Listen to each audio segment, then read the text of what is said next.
immediately becomes my recommendation. This board is an absolute steal. Does not indicate that this is a budget board at all. Definitely going to be a board people are going to remember for a while. Believe it or not, this comprehensive kit starts at $149.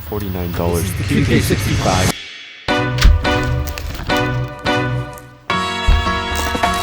Singing low while I pop a bottle off of your chain swinging, clang clang, and it costs a lot. Bitch, I'm always at the guala. Mate, I have been so pumped to build this thing. This is going to be replacing my girlfriend's Keychron Q2 as pretty much a direct competitor in the budget, whatever that means, keyboard space. I guess let's do a quick comparison before we do the swap. I mean, look at this. It comes with more than what most high-end keyboards come with, and with all these extra little bits as a gift. The model we have here is the E-White brass / gold weight. Wow, I really had to think about that. The E-White coating set us back an extra $10 US, I believe. As we can see, the Keychron is anodized, which is quite a different finish, and it doesn't feel quite as like top notch as the QK65. The E-White finish almost feels like soft to touch. It's like smooth rather than rough. It's really nice. The QK65 also comes with this really nice PVD coated stainless steel piece on the bottom, which is absolutely insane for this price. I mean, you're getting all of this for $10 more than the Q2. But this begs the question, how in the world did they actually manage to cram all this into that price point? Obviously, I don't have any insight into how they made this apart from what I can find publicly online, so I've just made some guesses, but these three things seem to be what I landed on. First is the stamped PVD weight. Second is the die-cast aluminium bottom, and third is focusing on volume over scaling an individual product. As you can see here, the weight isn't totally flush with the edges. This, I think, is a sign of the stamping process involved. This is how most of your household tableware and kitchenware is made. It's super high volume and it can be churned out really fast, depending on which grade of stainless steel you use. As you can see here on this kitchen knife, the same sort of bending at the edges is apparent. We're all really familiar with CNC. For those of you who don't know, a massive simplification is that there is a giant chunk of metal that is placed down and the shape is cut into it. The QK65 features a CNC top, but the bottom is die-cast aluminium, molten aluminium being literally poured into a mold that has been already machined into shape. It works very similarly to the injection molding process. You can see signs of it here with these reinforcing bits along the bottom.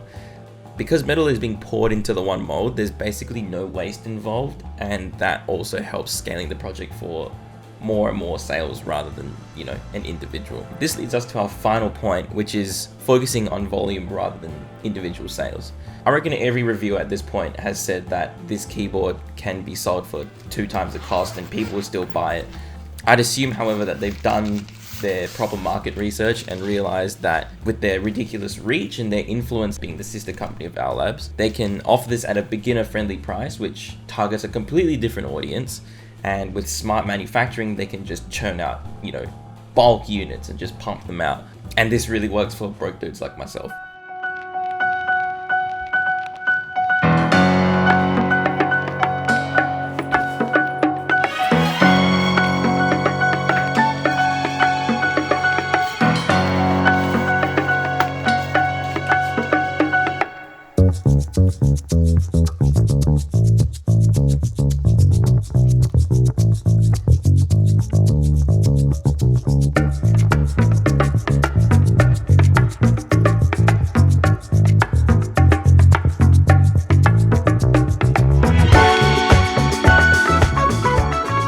And here we are, the final build. Let's give it a whiz, see how it sounds.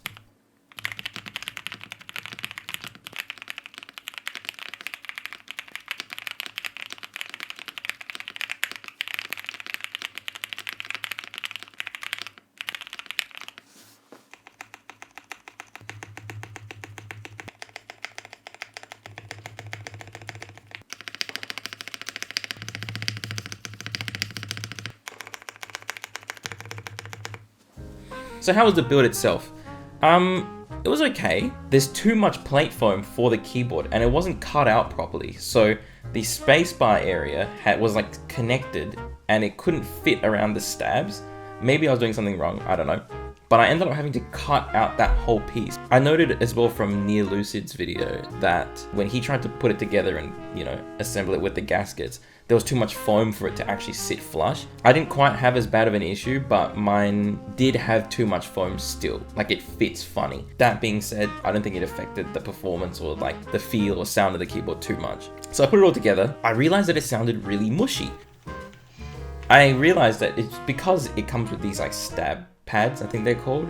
It's like a sticker you put underneath the stab so that when you hit it, I don't know, maybe it stops like jiggling around or something. I've never built a keyboard with these before, and I just installed it, realized it was mushy, so I took the whole thing apart, got rid of them, put it all back together again, and it was still mushy. And I was like, what is this? I don't know if this is how it's supposed to be, but the PE foam, where the stab sits, this is the stab, it like, the PE foam sits here, so when it's like, when the stab is like hitting the freaking PCB, there's like a little layer of foam underneath, and that's not good because it ended up being mushy again. I know that you can like work into it, I think. It just didn't feel right. When I was hitting the backspace, it felt like I wasn't doing it. I don't know, it was weird. And so I took the whole thing apart again, cut that little bit out, and then put the whole thing back together, and here we are.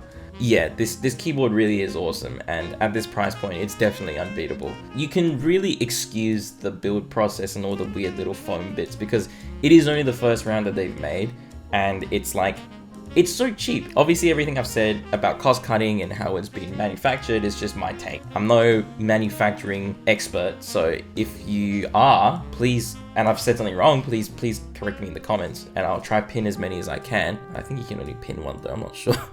Does this spell the end for more expensive keyboards? Absolutely not. But I really hope that this puts the fire under the butt of many other keyboard designers to innovate and to produce something truly awesome in order to keep that bespoke sort of title.